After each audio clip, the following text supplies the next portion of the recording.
ਸਾਡੇ ਪਿੰਡ ਮੇਲਾ ਲੱਗਦਾ ਸੀ। ਭੰਗ ਦੀ ਗੱਲ ਸੁਣਾਉਣ ਲੱਗਾ ਵੀ ਭੰਗ ਪੀ ਕੇ ਜਾਂ ਭੰਗ ਖਾ ਕੇ ਪਕੌੜੇ ਸ਼ਕੌੜੇ।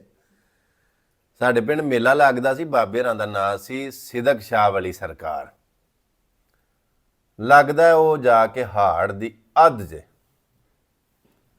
ਹੋਇਆ ਇਸੇ ਤਰ੍ਹਾਂ ਬਈ ਜਵਾਰ ਦੇ ਚਰੀ ਦੇ ਪੱਠੇ ਸਨ ਤੇ ਨਾਲ ਪੀਟਰ ਚਲਾਏ ਆ ਸੀ। ਮੱਠਾ ਮੱਠਾ ਨਾ ਪਨੀਰੀ ਨੂੰ ਤੇ ਮੁੰਜੀ ਨੂੰ ਪਾਣੀ ਲਾਏ ਆ ਸੀ ਤੇ ਉਹ ਪੱਠੇ ਜਵਾਰ ਦੇ ਮੈਂ ਵੱਢਣ ਲੱਗਾ ਤੇ ਮੁੰਡਿਆਂ ਕਿਤੇ ਸਲਾਹ ਕਰ ਲਈ ਆਪਸ ਦੇ ਵਿੱਚ ਬਈ ਅਸੀਂ ਨਾ ਭੰਗ ਵਾਲੇ ਪਕੌੜੇ ਖਾਈਏ ਤੇ ਉਹਨਾਂ ਕਢਾ ਕੇ ਨਾ ਮੇਲੇ ਤੋਂ ਭੰਗ ਵਾਲੇ ਪਕੌੜੇ ਤੇ ਲੈ ਆਂਦੇ ਸਾਡੇ ਪੀਟਰ ਦੇ ਉੱਤੇ। ਉਹ ਵਾਹਨ 4-5 ਮੁੰਡੇ ਉਹ ਭੰਗ ਵਾਲੇ ਪਕੌੜੇ ਲੈ ਕੇ ਆਏ ਨਾ ਤੇ ਉਹਨਾਂ ਇਹ ਇਰਾਦਾ ਕੀਤਾ ਸੀ ਵੀ ਅੱਗੇ ਤੇ ਅਸੀਂ ਖਾਂਦੇ ਰਹਿੰਦੇ ਆਪਸ ਦੇ ਵਿੱਚ ਤੇ ਅੱਜ ਵੈਸ ਨੂੰ ਖਵਾ ਕੇ ਤੇ ਇਹਨੂੰ ਪੁੱਠਿਆਂ ਕਰੀਏ ਤਾਂ ਤਮਾਸ਼ਾ ਵੇਖੀਏ। ਤੇ ਦੱਸਿਆ ਮੈਨੂੰ ਕੋਨਾ ਨੇ ਵੀ ਇਹ ਭੰਗ ਵਾਲੇ ਪਕੌੜੇ ਨੇ। ਜਿਹੜੇ ਵੇਲੇ ਆ ਗਏ ਨਾ ਤੇ ਨਾਲ ਆਪ ਬਹਿ ਕੇ ਖਾਦੇ ਉਹਨੇ ਤੇ ਮੈਨੂੰ ਵੀ ਖਵਾ ਛੜੋ ਤੇ ਉਹ ਸਵਾਦੀ ਵਾਵਾ ਨਾ ਤੇ ਉਹ ਮੈਂ ਲੱਗੇ ਹੱਥ ਨਾਲ ਵਾਵਾ ਪਕੌੜੇ ਖਾ ਗਿਆ। ਤੇ ਉਹ ਪਕੌੜੇ ਖਾ ਕੇ ਮੈਂ ਜਿਹੜੇ ਪੱਠੇ ਥੋੜੇ ਜਿਹੇ ਰਹਿੰਦੇ ਹਨ ਉਹ ਵੱਢਣ ਲੱਗ ਪਿਆ ਤੇ ਉਹ ਬੰਨ ਬੁੰਨ ਕੇ ਪੱਠੇ ਮੈਂ ਰੱਖੇ ਖੋਤੀ ਦੇ ਉੱਤੇ। ਪਿੰਡ ਗਿਆ ਜਾ ਕੇ ਮੈਂ ਪੱਠਿਆਂ ਨੂੰ ਰੱਦਾ ਲਾਇਆ, ਕੁਤਰ ਕੇ ਤੂੜੀ ਛੋੜੀ ਰਲਾ ਕੇ ਮੈਂ ਡੰਗਰਾਂ ਦੇ ਅੱਗੇ ਸੁੱਟੇ। ਤੇ ਉਹ ਜਦੋਂ ਮੈਂ ਗਿਆ ਨਾ ਦੁਬਾਰਾ ਪੀਟਰ ਦੇ ਤੇ ਇਹਨਾਂ ਹੀ ਕੋਈ 7 ਕਿੱਲੇ ਸਾਡੀ ਹਵੇਲੀ ਤੋਂ ਹਟਵਾ ਪੀਟਰ ਨਾ। ਤੇ ਜਦੋਂ ਮੈਂ ਵਾਪਸ ਗਿਆ ਨਾ ਤੇ ਜਨਾਬ ਉਹ ਕੋਈ ਕਿਧਰੇ ਲੰਮਾ ਪਿਆ, ਕੋਈ ਕਿਧਰੇ ਡਿੱਗਿਆ, ਕੋਈ ਕਿਧਰੇ ਡਿੱਗਿਆ ਤੇ ਪਿਸ਼ਾਬ ਵਿੱਚ ਹੀ ਘਰ ਛੜੇ ਹੋਣੇ ਉਹ ਪੋਟੀ ਛੋਟੀ ਦੇ ਸਾਰੇ।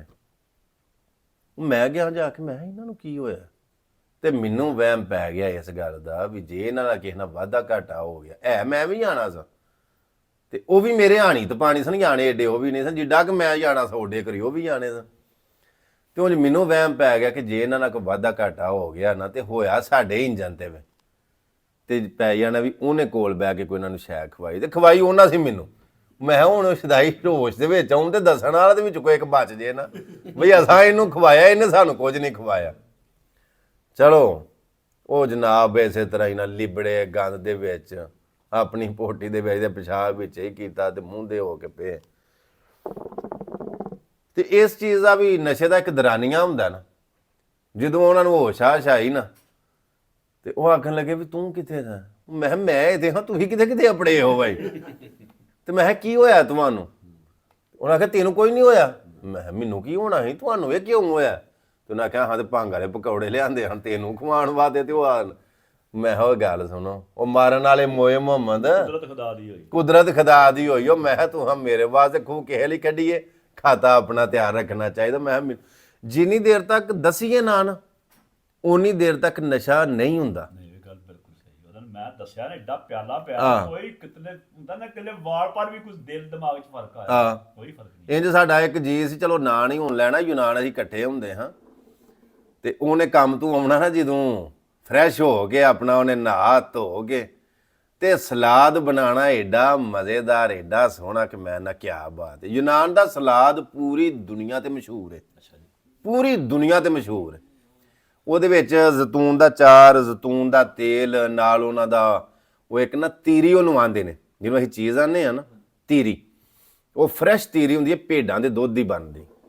ਉਹ ਪਾ ਕੇ ਜਦੋਂ ਸਲਾਦ ਬਣਾਏ ਨਾ ਬੰਦਾ ਤੇ ਖਾਣ ਵਾਲਾ ਪਰਖ ਪਛਾਣ ਕਰਨ ਵਾਲਾ ਹੋਏ ਮੈਂ ਨਾ ਚੱਸ ਪਿਆ ਲੈਂਦਾ। ਉਹਨੇ ਕੰਮ ਤੋਂ ਸਰ ਜੀ ਆਉਣਾ ਆ ਕੇ ਉਹਨੇ ਸਲਾਦ ਬਣਾਉਣਾ ਨਾਲ ਉਹਨੇ ਕੁਕੜੀਆਂ ਦੇ ਪੱਟ ਧਲਣੇ ਜਨਾਬੇ ਵਾਲੀ ਉਹਨੇ ਨਾ ਪੈਕ ਬਣਾਉਣਾ ਕਰਨਾ ਤੇ ਮੈਨੂੰ ਉਹਨੇ ਆਖਣਾ ਕਰਨਾ ਲਾ ਵਾ ਪੈਕ ਤੂੰ ਹੀ ਲਾ। ਤੇ ਮੈਨੂੰ ਉਹਨੇ ਨਾ ਗੁੱਸੇ ਹੋਣਾ ਕਰਨਾ ਕਿ ਤੂੰ ਕਿਉਂ ਨਹੀਂ ਲਾਉਂਦਾ।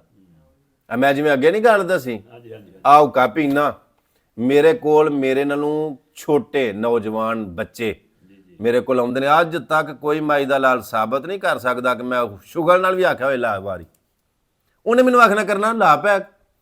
ਹੁਣ ਮੈਂ ਆਖਣਾ ਵੀ ਇਹਦੇ ਨਾਲ ਰਹਿਣਾ ਹੋਵੇ ਤੇ ਜੀ ਕਰੇ ਤੇ ਇਹ ਗੁੱਸਾ ਕਰ ਜੇ ਵੀ ਮੇਰੀ ਗੱਲ ਨਹੀਂ ਮੰਨਦਾ ਤੇ ਮੈਂ ਲਾਉਣ ਲਗਾਵਾਂਗੇ।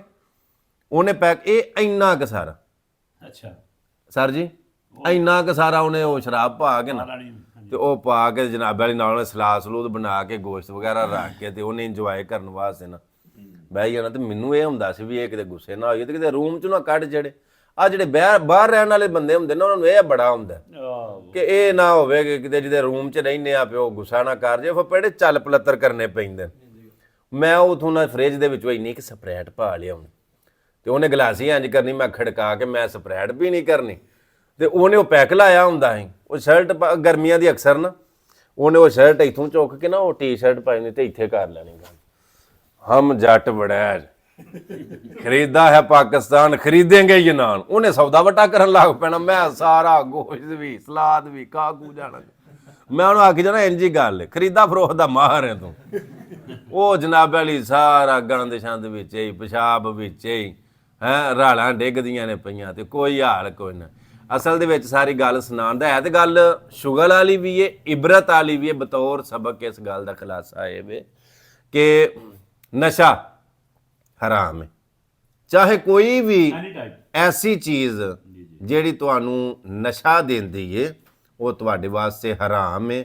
ਉਹ ਇਸ ਵਾਸਤੇ ਹਰਾਮ ਹੈ ਕਿ ਤੁਹਾਨੂੰ ਫਿਰ ਹਲਾਲ ਹਰਾਮ ਦੀ ਪਹਿਚਾਨ ਖਤਮ ਹੋ ਗਈ। ਵੱਡੇ ਨਿੱਕੇ ਦੀ ਉੱਚੇ ਨੀਵੇਂ ਥਾਂ ਦੀ ਤਮੀਜ਼ ਪਹਿਚਾਨ ਨਹੀਂ ਰਹੀ।